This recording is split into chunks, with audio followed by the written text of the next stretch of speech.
Well, thanks for coming, guys. We're going to talk about some rowing, which is everybody's top three favorite things to talk about, definitely ours.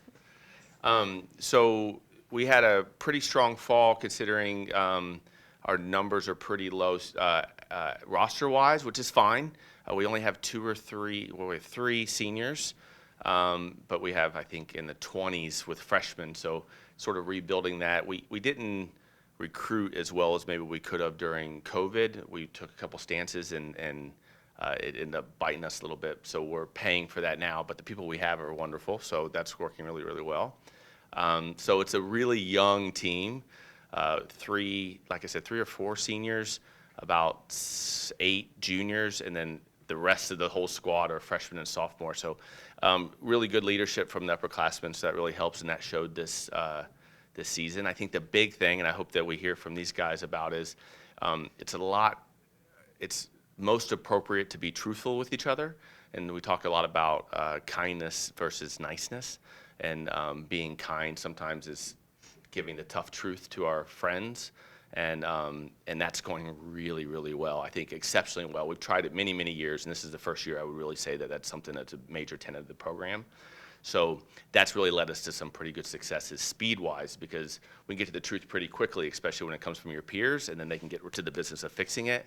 And we've seen lots of cool things come from that. So that's what I'm most excited about this year, is to see that play out results-wise. So we'll talk about results some too, I'm sure. Do you guys want to share anything about your experience so far? I was just gonna say something about like the forming, storming, and norming that we've been doing, which is kind of what he was talking about with being truthful with each other and kindness over niceness. I think that really, really helped our team bond in a way, and also just be able to give each other feedback when it's needed or support when it's needed. And I mean, I've never seen a team like this, and I've been here for 4 years, and this team is completely different in like the best way. So. Yeah, I'd say the same thing. I think being able to give you the hard truth is really incredible, and being able, you grow and you get that speed from there, because when we went through our storming phase, that's where we encouraged all the hard talks, and I think we've done a really great job with that, and I'm excited to see where that will take us during our races. Izzy, being one of the older on the team, or the elder on the team, what is it like, and what are the challenges, I guess, of not many leaders on the team, not many older leaders? I guess in a way it's a challenge when there's only 2 others that kind of know what you're going through in terms of being an upperclassman or like a senior, but I guess that's also a blessing in a way, because we're really, really close, and we've kind of learned so much about each other over the past 4 years, when like we had a really big freshman class, and like because of COVID it just got smaller and smaller, and I think the 3 of us have just really, really stuck together, and I think that's been like a really awesome thing that came from a really big challenge. Derek, when you have a group like this, and like you said your numbers are lower, I guess what is the optimal number, and where are you kind of compared to that? But when you have a group like this, do you go into it, you're always going to have high expectations, but do you go into it knowing that you're going to see some surprises here and there? Yeah, I guess it's only a surprise if you're not planning for it. My job is to plan for all of it. So I think with the numbers wise, I think low 40s is low. We can get away with it. But I think low 50s is ideal. Getting much more than low 50s, I think, isn't necessarily better. So I think right now we're in the low 40s, and we can pull it off, but it'll be close to field all the boats ACCs with injuries and that sort of thing. So we just got to stay perfectly healthy.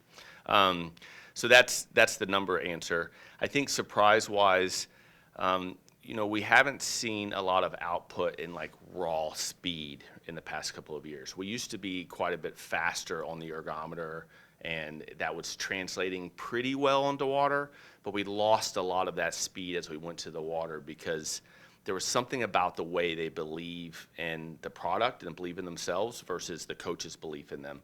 And I think, I've talked about this before, but 3 or 4 years ago, we realized that they were doing a lot because we believed in them, but we went into the business of translating that belief to them. And it took a little bit of time, but it is firmly their baby now. and we are there to move it in the way that they want to go. Obviously, the way they want to go is like I'm going to point in that direction and hope they want to go far that way.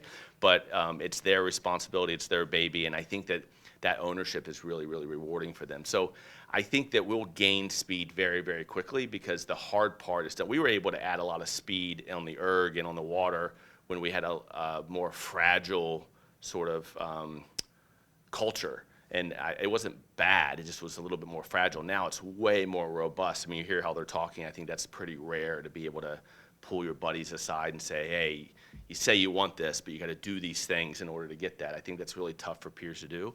So that robustness is going to allow us to push pretty hard.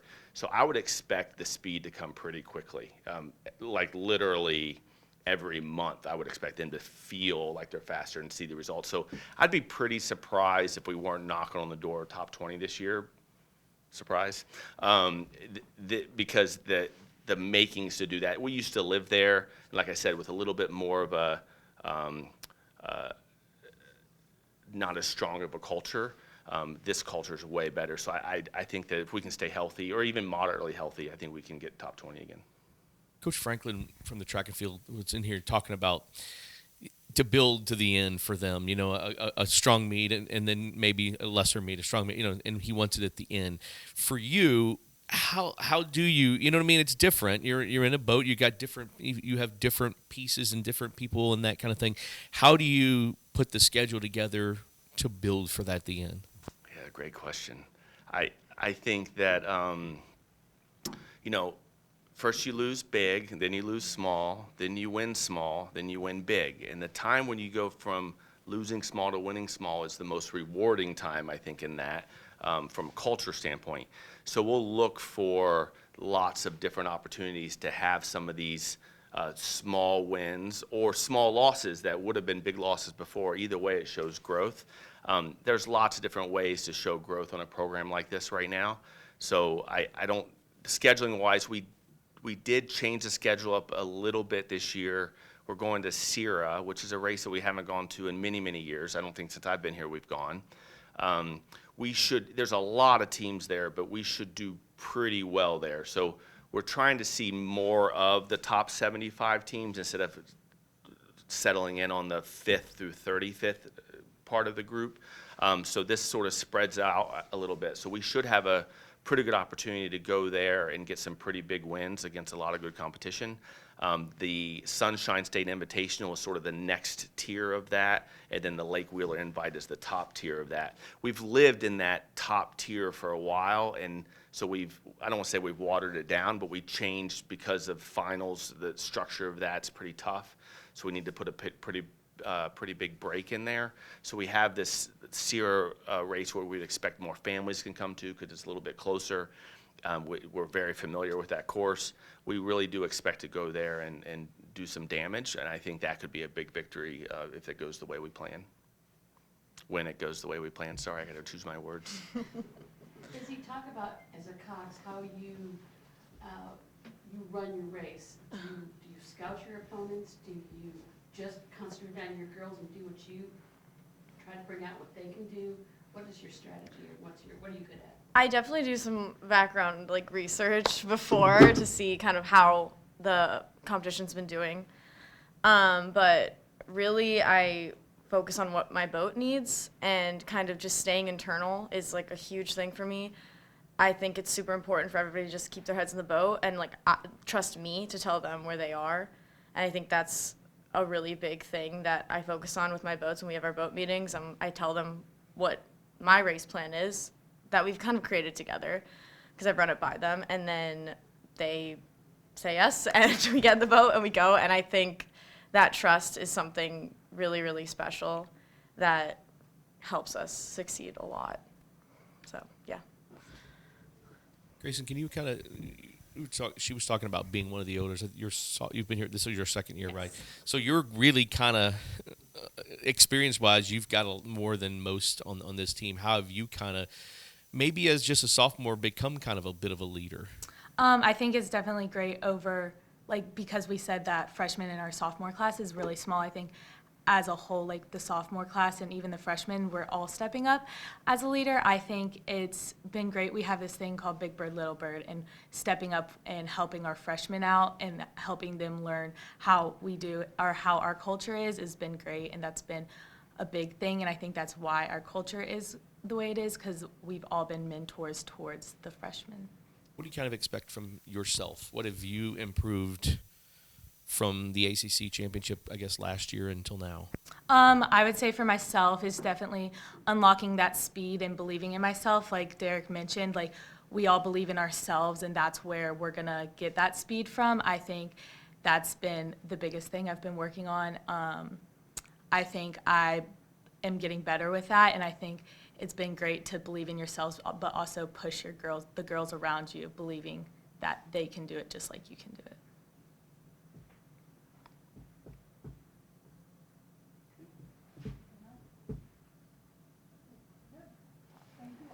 Thank you. Thanks, Thank guys. you. Appreciate it.